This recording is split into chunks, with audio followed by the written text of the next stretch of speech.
They say a woman's worth ain't measured in gold, but in what a man will trade her for. Mine was worth a sack of corn. The words ain't mine originally, just something I heard once in town. But they settled in my chest that morning, like lead shot. The sun was already high over the roofs of Stillwater, turning the dirt road to glare and shadows. Flies buzzed lazy circles over the water trough, and the air smelled of dust, sweat, and horses. The market was alive with noise. Cattle lowing, wagons creaking, men haggling over prices. And there I stood bound at the wrists like a piece of stolen property beside my husband. Jed smelled like whiskey and old leather. His hat was pulled low, hiding the mean squint of his eyes, but I knew it was there. He didn't look at. Not once. Just stared out over the crowd as if selling me was no different than unloading a broken wagon wheel. She can cook, Jed called out to no one in particular. Mostly, and she's strong enough for chores. But don't go expecting children out of her. That earned a couple of snickers from the crowd. Heat rose in my face, whether from the sun or shame. I couldn't tell. My hands clenched against the rope, the coarse hemp scraping my skin. She's barren, Jed said louder, as though the crowd hadn't heard him the first time. Ain't good for nothing but work. I shut my eyes for a second, wished I could. Shut my ears too. I thought about my mother's hand soft, warm resting on mine when I was 16, telling me marriage would be my protection in this world. Protection. That word felt like a bad joke now. From the edge of the crowd, a man stepped forward. He was tall, broad in the shoulders, with a dust-stained coat and a wide-brimmed hat shadowing most of his face. His boots were scuffed, but polished at the tips. He didn't look at Jed first. He looked at me. Gray eyes cool, unreadable. Then he shifted his gaze to Jed. "What's your price?" The man asked, voice low and even. Jed scratched his jaw, like he was thinking hard, but I knew that look. He was savoring the moment. "A sack of corn," he said. Laughter broke out. Someone shouted, "That's steep for her." Another voice, "Hope she's worth the feed." The man Elias Grant, I would learn later, didn't laugh. He walked back to his wagon, lifted a burlap sack from the bed, and dropped it in front of Jed with a heavy thud. Corn kernels shifted inside like dry bones. Yet's grin showed 2 teeth stained from chewing tobacco. "Deal." He cut the rope from my wrists, not to free me, but to hand me over. Elias jerked his head toward his wagon. "Get in."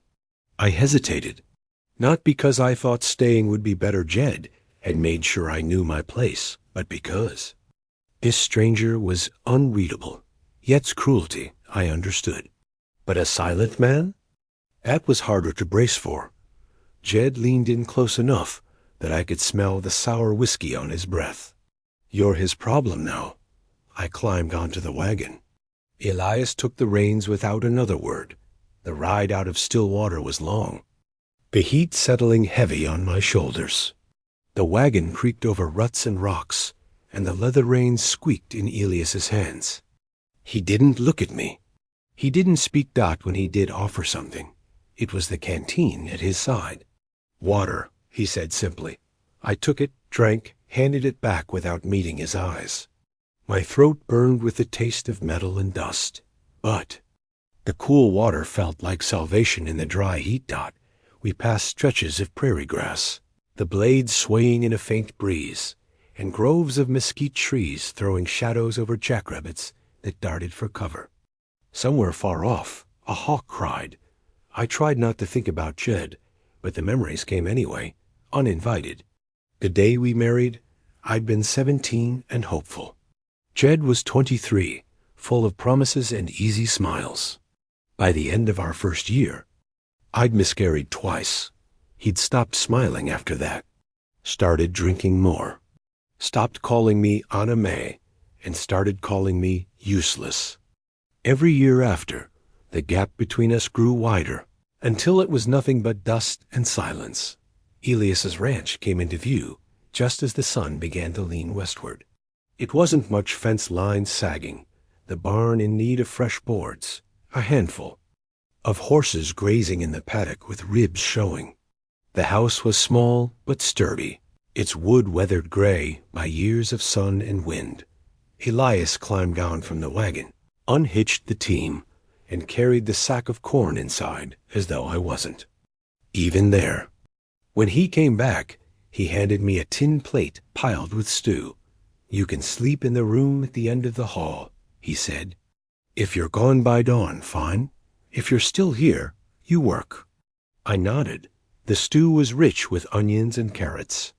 The first good meal I'd had in weeks.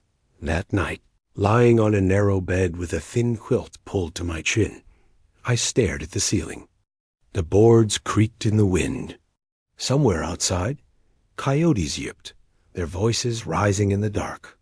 Then farther away the crack of gunfire echoed, carried by the night air. I told myself it was just some drunk in town, but the sound didn't sit right in my gut. Morning came early, the horizon a smear of gold and pink. I stood by the porch steps with my bundle of clothes, ready to walk away. Maybe I could find work in another town. Maybe I could start over. I'd just stepped off the porch when a riderless horse appeared at the far end of the yard, its sides lathered in sweat, nostrils flaring. Its saddle was slick with blood. Elias stepped out of the barn with a rifle in his hands. He looked at the horse, then at me. "If you're stayin'," he said, voice steady, "best be ready. Trouble's comin'." The blood on the saddle wasn't dry yet. That meant whoever had been riding that horse wasn't far alive or dead. I stood frozen, my bundle of clothes still in my hands, staring at the animal as it trembled and blew steam into the cool morning air. Elias moved slow, careful, rifle cradled in the crook of his arm like it was an extension of himself. "Bring her to the trough," he said, and for a second I thought he meant me. Then I realized he was talking to the horse. I set my bundle down and stepped toward the animal, hands up so she could see I meant no harm. She flinched at first, but I caught the reins and began leading her toward the water. The blood on the saddle was dark and thick, running in rivulets down the worn leather. My stomach tightened. "Bandits?" I asked. Elias didn't answer. He was scanning the tree line to the north, jaw tight. After a beat, he said, "Could be." He took the horse from me and tied her off, then checked his cinch on one of his own mounts. "If you're gonna stay," he said, "you start work today. Chores don't wait for trouble." That was how my first real day at Elias Grant's ranch began, not with coffee or conversation, but with hauling water from the well and feeding a string of stubborn, half-wild horses. My back ached before the sun was fully up. Elias didn't give instructions twice. He'd point, say one short sentence, then expect me to figure it out. When I asked where the grain was kept, he just nodded toward the barn. When I struggled to lift the feed sack, he didn't offer to help, just watched to see if I'd manage. And I did. Barely. "You've got grit," he said finally, the faintest hint of approval in his tone. The thing about Elias was, he spoke like a man who thought every word cost him money. Most of the time, he just let the wind and the creak of saddle leather do the talking. But there was something about that silence. It wasn't cold, exactly. More like he'd learned the value of keeping his own company. Mid-morning, I tried to make conversation while mending a section of broken fence. "You live out here alone?" "Yep." "No family?" "Nope." He didn't ask about mine, which was fine. There wasn't much to tell, unless he wanted a list of regrets. I was leading one of the mules from the corral when it happened. The animal, an old gray with a mean streak, jerked its head, pulled the rope clean out of my hand, and gave me a look I swear was pure mischief. Then, without warning, it spun and kicked. Not hard enough to kill, but enough to send me sprawling backward into a hay pile. I came up spitting straw, my hair a mess, my pride in tatters. Elias was leaning against the fence, a rare smirk on his face. "You're laughing," I accused. "Wouldn't dare," he said. But the corner of his mouth stayed curled. It was the first moment that didn't feel heavy since I'd arrived. We got back late in the afternoon. I'd just started on supper when the sound of hooves came from the west. 2 riders, dust trailing behind them, pulled up in front of the house. They were both broad, unshaven, their coats ragged, but their guns clean. One dismounted slow, grinning at Elias like they were old friends. "Grant," he said, "you got something belongs to us." Elias didn't blink. "Don't reckon I do." The man's grin widened. "Word is you owe us. You pay now, we forget. We saw you." Elias stepped down from the porch, the boards groaning under his boots. "I don't owe you a damn thing." The second man's hand drifted toward his holster. I froze, my grip tightening on the ladle in my hand like that could stop a bullet. And then before I even saw Elias move, his revolver was out, aimed steady at the man's chest. "Best turn around," he said, voice like iron. The men traded. A look, then backed off, muttering curses as they mounted up. When they were gone, I finally let out the breath I'd been holding. "What was that about?" I asked. "Old trouble," he said. "Don't go borrowing it." That night, the air felt different too still. The moon was thin, clouds drifting across it like smoke. I'd just blown out the lamp in my room when I heard it. The slow, deliberate creak of boots on the porch boards.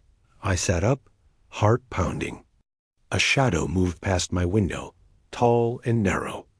The floorboards in the hallway gave a soft groan, and Elias's voice came low through the crack in my door. "Get away from the light."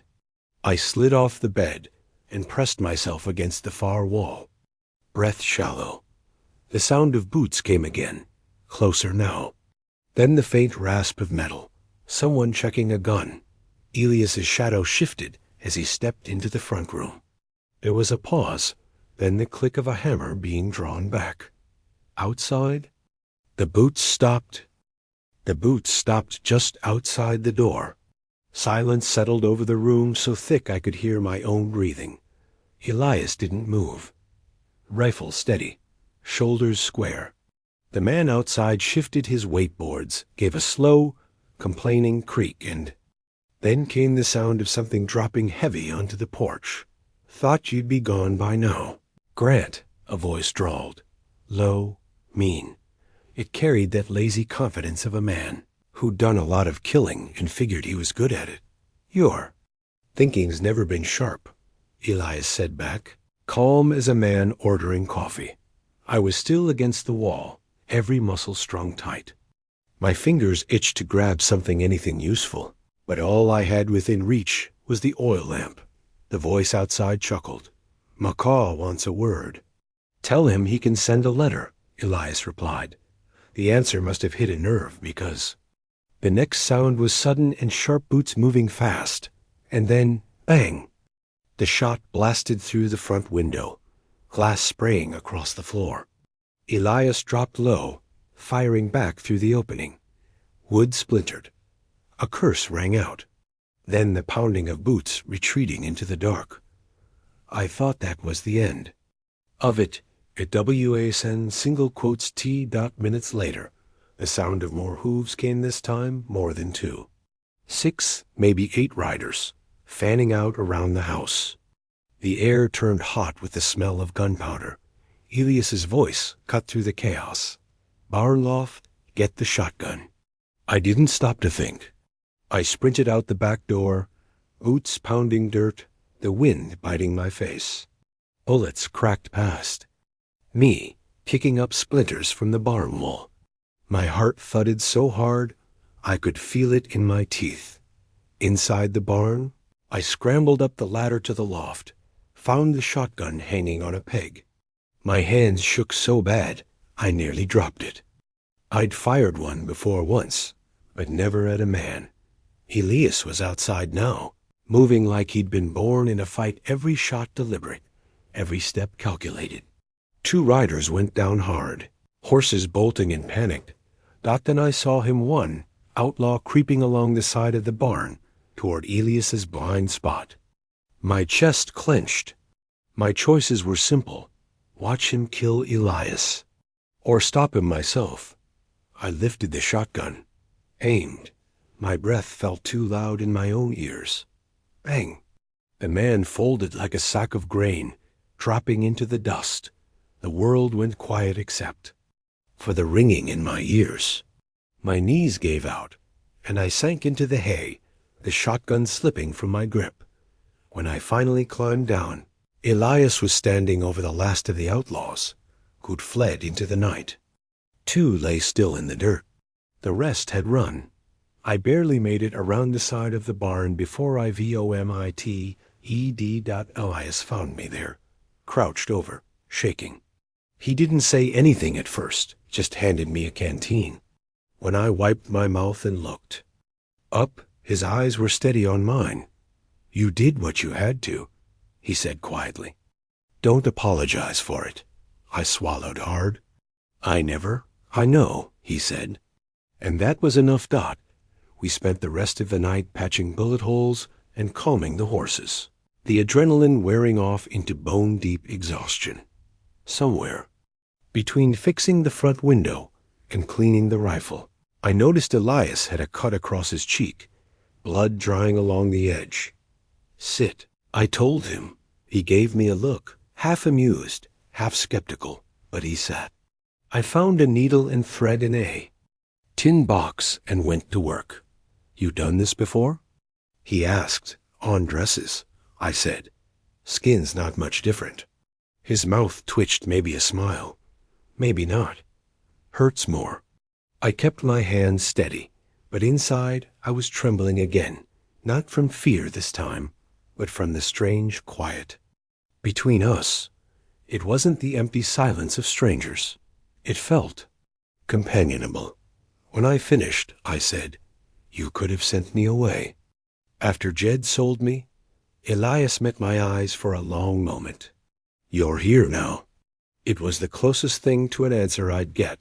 The next afternoon, news came from town. Elias had gone in for supplies, leaving me to tend the animals. He came back with a sack of flour, a box of nails, and a face like carved stone. "Macaw knows it was you last night," he said. I paused mid-step, the pail of water in my hands sloshing over. "He's coming here?" "He'll try." "What are you going to do?" "Same thing as last time," he said. "Make sure he regrets it." Then, almost as an afterthought, he added, "You should leave while you can." I felt a sharp, stubborn twist in my chest. No, I'm not running again. For a moment, something flickered in his eyes, approval, maybe, or recognition. That evening, the sun dipped low, turning the sky to blood orange. The land stretched out in front of us, quiet and endless. I was in the yard, stacking wood for the stove, when I saw them tiny black shapes moving against the horizon. Riders, I counted. 5, 6. No -7. Elias came up beside me, rifle in hand, his face unreadable. "They'll be here by dawn." My stomach dropped, but my hands kept stacking wood. I didn't say it out loud, but I knew if dawn came and I was still breathing, it'd be because we made it that way together. The horizon was still dark when Elias shook me awake. No words, just a hand on my shoulder, steady and sure. I dressed in the dim light, the boards cold under my feet, the air thick with the kind of stillness that only comes before a storm. When I stepped outside, the sky was a deep indigo. The land stretched empty, except for the faint shapes moving in the distant 7 riders. Just as we'd seen the night before, Elias was already on the porch, rifle leaning against the rail, a bandolier strapped across his chest. He handed me the shotgun without looking at me. "You take the barn loft." High ground. My hands closed around the stock. The wood was smooth from use, the weight solid. "Elias," I said, "if they get through, they won't." His tone was calm, not arrogant, just certain. We moved through the yard in silence, setting up where we'd make our stand. Barrels rolled into place for cover, spare ammunition laid out within reach. Elias walked the fence line, checking the gate latch, tightening the cinch on his horse in case we needed to move fast in the barn loft. I settled into position, eyes scanning the open land. My heart beat slow and heavy. I could feel the moment stretching, the sun still below the horizon, but the first pale light starting to touch the sky. That was when I saw them clearly, scarves over their faces, rifles slung across their backs. The leader riding ahead with a confidence that made my skin crawl.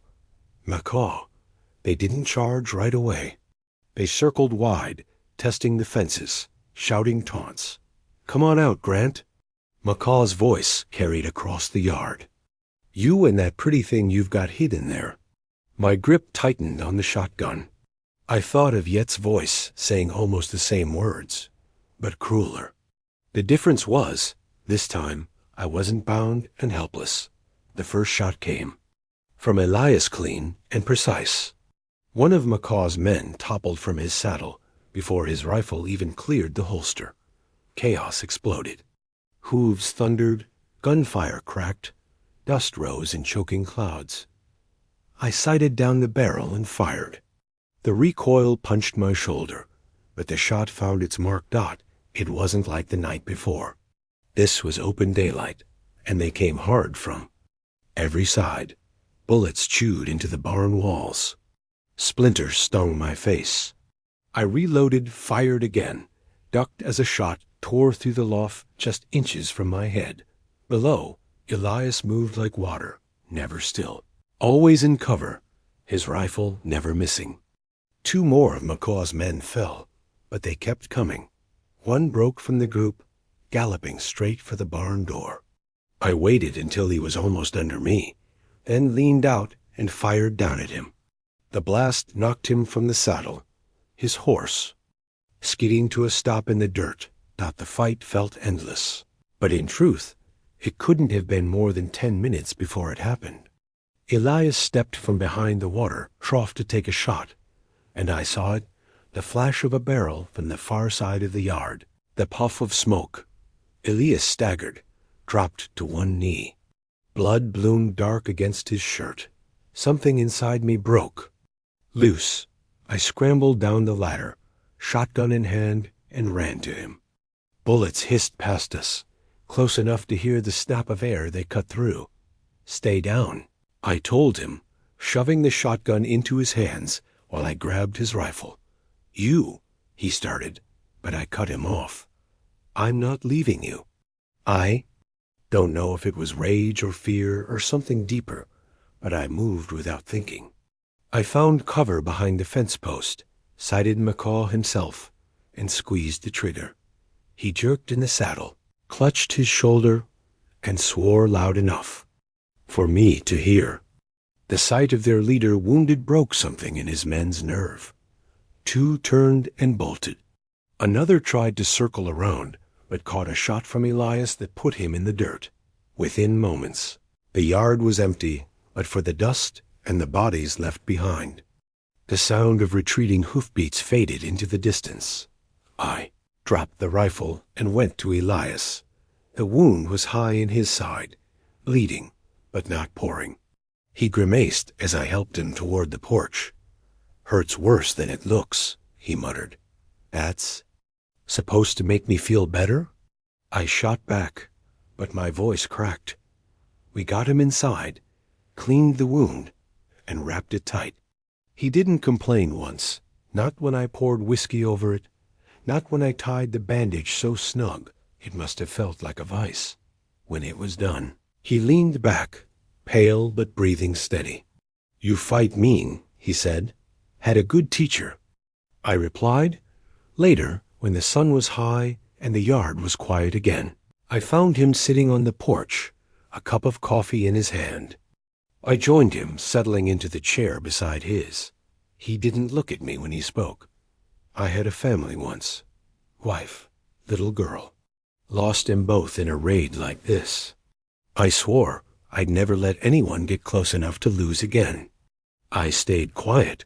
Then you showed up, and somehow here we are. He took a sip of coffee. Guess I didn't keep my word after all. The air between us was heavy, but not in the way it had been when I first arrived. This was honest. The days that followed were hard, burying the dead, fixing the damage, tending the animals, but they were ours. The ranch stood. We stood. And somewhere in that quiet, I realized I was no longer the woman who'd been sold for a sack of corn. I was the woman who'd defended a home. A woman who'd fought and stayed and chosen her own place in the world. One evening, as the sun dipped low and the light turned everything gold, Elias handed me the deed to the ranch. "What's this?" I asked. "Partnership," he said. "Figure. You've earned it." I didn't cry, but my voice was rough when I said, "Guess I'm staying then." Out here, worth ain't measured in gold, corn, or cattle. It's measured in who'll fight for you when the dust rises, who'll stand beside you when the odds are bad and the night is long. I came here with nothing, but in this land of blood and dust, I found something worth keeping. And for the first time in my life, I wasn't looking for a way out. If this story moved you, don't forget to like, subscribe, and share your thoughts in the comments.